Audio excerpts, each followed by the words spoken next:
नमस्कार मंडळी। तर आज आहे आपल्या मोदकांच्या सीरीजमधला दिवस 11वा आणि शेवटचा, आणि आज केले आहेत हे माव्याचे मोदक। तर चला बघूया कशा प्रकारे केले आहेत। तर सुरुवातीला मी इथे एक पसरट भांडं घेतलेलं आहे, त्यामध्ये मी अर्धा लिटर एवढं सुरुवातीला दूध घेणार आहे। आता या दुधाला चांगली उकळी येऊ द्या।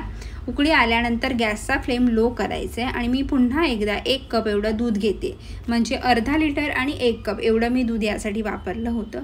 आता या दुधाला चांगली उकळी येऊ द्या। गॅसचा फ्लेम लो ठेवून आपल्याला ते ढवळत राहायचं आहे।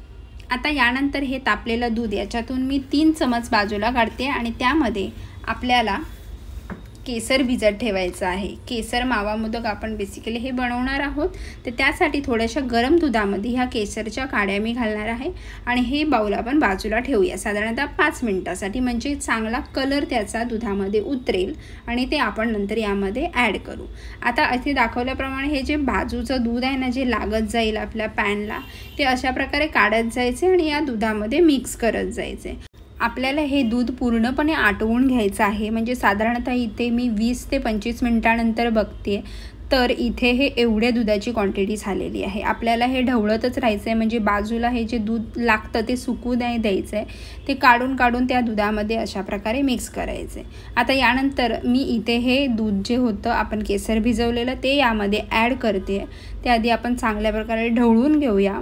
आता यामध्ये मी गोडासाठी साखर घातलेली आहे। साखर ही आपल्याला दूध आटल्यानंतरच घालायची आहे। तर यामध्ये मी एवढ्या क्वांटिटीसाठी साधारणतः 1/4 कप म्हणजेच 2 मोठे चम्मच एवढंच साखर घेतलेली आहे।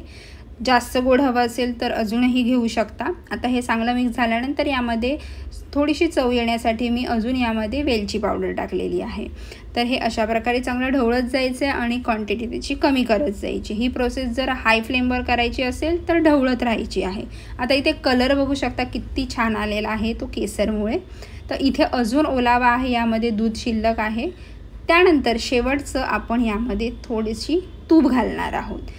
तुपाने आपल्याला टेक्स्चर जो आहे तो खूप छान येतो। इथे बघू शकता किती प्रकारे ते मी घट्ट केलेलं आहे, दूध कसं होतं आणि आता हे कसं झालंय। हे असं झाल्यानंतर मी हे एका वेगळ्या प्लेटमध्ये काढून घेते, थोडंसं थंड करून घेते। थंड झाल्यानंतर ते अजून थोडं घट्ट होईल, त्यानंतर आपण मोदक बनवायला घेऊया। आता साच्याला मी थोडंसं तूप लावून घेते आणि आपण नेहमीप्रमाणे अशा प्रकारे मोदक बनवून घ्यायचे आहेत। तर व्हिडिओ कशी वाटली हे नक्की कळवा आणि सगळे मोदक करून बघा। बाप्पाला सगळ्याचा नैवेद्य दाखवा आणि ही सिरीज जर नसेल पूर्ण बघितली तर नक्की बघा। एक व्हिडिओला लाईक करा, शेअर करा आणि सबस्क्राईब करा। व्हिडिओ पाहिल्याबद्दल धन्यवाद।